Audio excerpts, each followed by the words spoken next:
आज की वीडियो बहुत इंपॉर्टेंट है क्योंकि कैसे आपको फरवरी और मार्च में अपने बच्चे की केयर करनी है।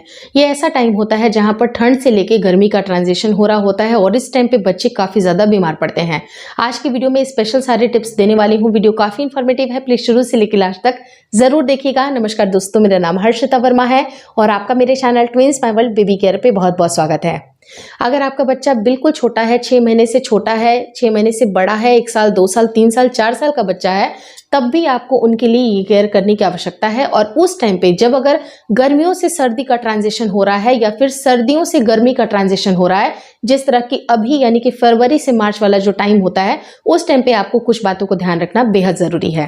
पहली चीज, 2 तरह के मौसम हो रहे हैं। स्टार्टिंग में जो दिन का अगर समय है तो उस टाइम पे बहुत ज्यादा गर्मी होती है और रात के टाइम पे काफी ज्यादा ठंडक हो जाती है। तो बच्चे के ड्रेसिंग सेंस के ऊपर आपको काम करना है। ऐसे फुल टी शर्ट्स आपको पहनाने हैं या आप कोशिश करें कि बच्चे को हल्की सी एक इनर भी डाल दें, जो कि इनर जो थर्मल होती है वो भी आप बच्चे को पहना सकते हैं। तो थर्मल पहनाने से होता क्या है कि बच्चे को पतली जो लेयर भी होती है उसको बहुत ज्यादा गर्मी भी नहीं लगती है और साथ ही साथ उसकी बॉडी पूरी तरह से कवर होती है, जिससे उसको ठंड लगने के चांसेस नहीं होते हैं। बहुत सारे बच्चों को आपने देखा होगा कि पूरी सर्दी बच्चा निकाल देता है, बच्चे को कोई दिक्कत नहीं होती है, लेकिन जैसे ही ट्रांजिशन होता है मौसम का, वैसे ही बच्चे को सर्दी जुकाम खांसी हो जाती है। तो इसका एक बहुत बड़ा रीजन ये होता है कि इस टाइम पे इन्फेक्शन भी बहुत जल्दी फैलता है। तो आप कोशिश ये करें कि जो आपका बच्चा है उसकी अच्छी तरह से हाथ धुलाएं। अच्छी तरह से हाथ धुलाने के बाद उसकी साफ सफाई के ऊपर आपको ध्यान देना है। अगर आपका बच्चा 6 महीने से छोटा है या 6 महीने के आसपास का है तो आपको उसकी साफ सफाई के ऊपर खुद ही ध्यान देना है कि अच्छी तरह से बॉडी उसकी क्लीन हो। लेकिन अगर आपका बच्चा 2 साल, 3 साल, 4 साल का है तो अच्छी तरह से उसके हाथों को बार बार धुलाइए। जब भी वो कोई फूड आइटम को खाता है उसके पहले भी हाथ धुलाना है, खाने के बाद भी अच्छी तरह से हाथ धुलाना है और 3 से 4 बार आपको दिन भर में बच्चे के हाथ टाइम टू टाइम पे आपको धुलाना है। अच्छी तरह से आप बच्चे के हाथ धुलाएं, बच्चे के फेस को, उसकी पूरी बॉडी को आपको क्लीन करना है। और रही जहां तक तीसरी टिप कि बच्चे को स्नान करे या फिर ना करे, बहुत सारे लोगों का ये कहना होता है कि स्नान करोगे फिर इसको ठंड लग जाएगी, लेकिन स्नान करने से ठंड नहीं लगती है। इनफैक्ट आपके इन्फेक्शन का जो लेवल होता है वो कम होता है। अगर आप प्रॉपर तरीके से बच्चे की स्नान करा रहे हैं, डेली के डेली अगर करा रहे हैं, तो उन बच्चों को बीमार पड़ने के चांसेस कम देखे जाते हैं। तो आप कोशिश करें कि अपने 6 महीने से लेके 7-8 महीने तक के भी बच्चे को अच्छी तरह से आप स्पॉन्ज बाथिंग करें या नॉर्मल बाथिंग करें, लेकिन बाथ आपको जरूर देनी है। अगर आपका बच्चा थोड़ा सा बड़ा है तब भी आपको बच्चे को डेली के डेली आपको बाथिंग जरूर करानी है। जब भी अगर आप बच्चे को नहला रहे हो, कोशिश करें कि ठंडे पानी का इस्तेमाल ना करें, क्योंकि इस टाइम पे मौसम का ट्रांजिशन हो रहा है। तो ल्यूक वार्म वाटर आप दोनों ही बच्चे के, मतलब छोटे बच्चे हैं या फिर थोड़े से बड़े बच्चे हैं, उनके लिए आपको ल्यूक वार्म वाटर का इस्तेमाल करना है। पानी में आपको कुछ बूंदे डिटॉल की डालनी है, जैसे 1 से 2 ढक्कन अगर आपने डिटॉल डाल दिया वो भी काफी ठीक है, क्योंकि बच्चे को इन्फेक्शन उस टाइम पे नहीं होती। और जैसे मैंने बताया कि इस मौसम में इन्फेक्शन काफी तेजी से फैलता है, बच्चे को कफ भी होती है, स्नीजिंग भी होती है। तो कोशिश करें कि बच्चे की ड्रेसिंग सेंस के ऊपर काम करें। अगर आप बच्चे को थर्मल नहीं पहना रही हैं तो उसको हाफ स्वेटर भी डालें, लेकिन मौसम के हिसाब से ही बच्चे को कपड़े जरूर पहनाएं।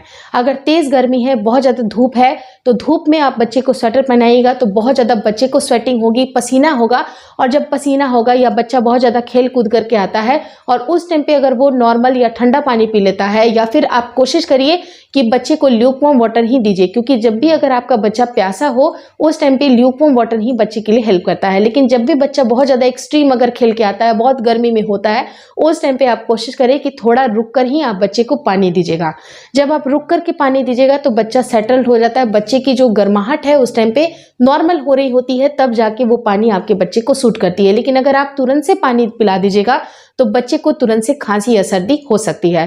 5वीं टिप है कि बच्चे को अच्छी फ्रूट्स जरूर खिलाएं, जो कि इस मौसम में मिलती है, जैसे कि अंगूर या फिर संतरा, कीनू, इस तरह की चीजें मिलती हैं। तो आप बच्चे को जरूर खिलाएं, क्योंकि इसके अंदर काफी हद तक विटामिन सी होता है, जो कि आपके बच्चे को इन्फेक्शन से लड़ने के लिए हेल्पफुल होती है। तो आप बच्चे को ये सारी चीजें जरूर दें। ड्राई फ्रूट्स भी आपको बच्चे को खिलाना है ताकि इसकी इम्यूनिटी काफी अच्छी बनी रहे। तो सबसे पहले आपको करना क्या है कि आप जब भी बच्चे को फ्रूट्स खिला रही हैं वो कोशिश करें कि मिड मॉर्निंग में खिलाएं, दोपहर में खिलाएं या 2-3 बजे तक भी आप इसको खिला दें। लेकिन शाम के वक्त आप बच्चे को फ्रूट्स देना अवॉइड कर सकते हैं, क्योंकि शाम के टाइम पे फ्रूट्स की जो तासीर होती है वो ठंडी होती है और ठंड का मौसम अभी पूरी तरह से गया नहीं है। तो इस टाइम पे बच्चों की केयर करना आपके लिए बेहद जरूरी है।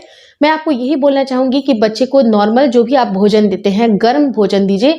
गर्म भोजन बच्चे की हेल्थ के लिए लगता है, बच्चे को ठंडा या बासी भोजन बिल्कुल ना दें। अगर कई बार होता है क्या है कि सुबह की अगर रोटी बची हुई है तो हम बच्चे को शाम में खिलाते हैं, तो हाँ जी हाँ, आप शाम में खिला सकते हैं, कोई दिक्कत नहीं है। लेकिन बच्चे के लिए वो रोटी अच्छी तरह से गर्म कर दीजिए, उसके अंदर घी लगा दीजिए। जब वो खाने लायक हो जाएगा तभी आप बच्चे को खिला सकते हैं। लेकिन जो अगर आपका बच्चा 6 महीने से थोड़ा बड़ा है, जैसे 6-7 महीने 8 महीने का बच्चा है, तो उसको आप फ्रेशली प्रिपेयर्ड ही फूड आपको खिलाना है। जैसे मान लीजिए कि आपने एप्पल की प्यूरी बनाई, तो उसको सुबह से लेकर शाम तक आपको नहीं रखना है। जैसे कि 9 बजे आपने रोटी बनाई तो वो 2 या 3 बजे तक आप बच्चे को खिला सकते हैं। लेकिन बहुत ज्यादा लंबे समय तक गैप करने के बाद वो चीजें आप बच्चे को फूड आइटम नहीं दीजिएगा। और जो छोटे बच्चे हैं जो कि बिल्कुल लिक्विड डाइट पे होते हैं, या फिर बिल्कुल जो फ्रूट की प्यूरी के ऊपर या दाल या चावल, बिल्कुल खिचड़ी पतली वाली चीजें लेते हैं, तो उनको आप तुरंत बनाइए, तुरंत खिलाइए। बस ऐसे ही कुछ आपको बच्चे की देखभाल के लिए करना है। मैं आपको यही बोलना चाहूंगी कि बच्चे की तेल मालिश के भी ऊपर आपको ध्यान जरूर देना है, जो कि नेक्स्ट पॉइंट है कि अच्छी तेल का उपयोग आपको करना है। देखना है कि बच्चे के लिए कौन सा ऑयल सूट कर रहा है, वही इस मौसम में आप लगा सकते हैं। आप चाहे तो मस्टर्ड ऑयल का इस्तेमाल करें, या फिर नॉर्मल ऑलिव ऑयल या फिर कोकोनट ऑयल का भी इस्तेमाल आप कर सकती हैं। तो इस तरह से बच्चों की मालिश भी करिए, अच्छी तरह से उनको स्पॉन्ज बाथ दीजिए, और टाइम टू टाइम अच्छा स्वच्छ भोजन भी बच्चे को खिलाते रहे। बच्चे की इम्यूनिटी काफी अच्छी स्ट्रांग बनी रहेगी और बच्चे को सर्दी खांसी जुकाम भी नहीं होगी। लेकिन समटाइम्स अगर आपको ऐसा लगे, रात की रात आप बच्चे को अदरक का पानी या अदरक का रस भी तुलसी के काढ़े में या आप हनी के साथ भी दे सकती हैं। इससे भी बच्चे के गले में खराश नहीं होती है।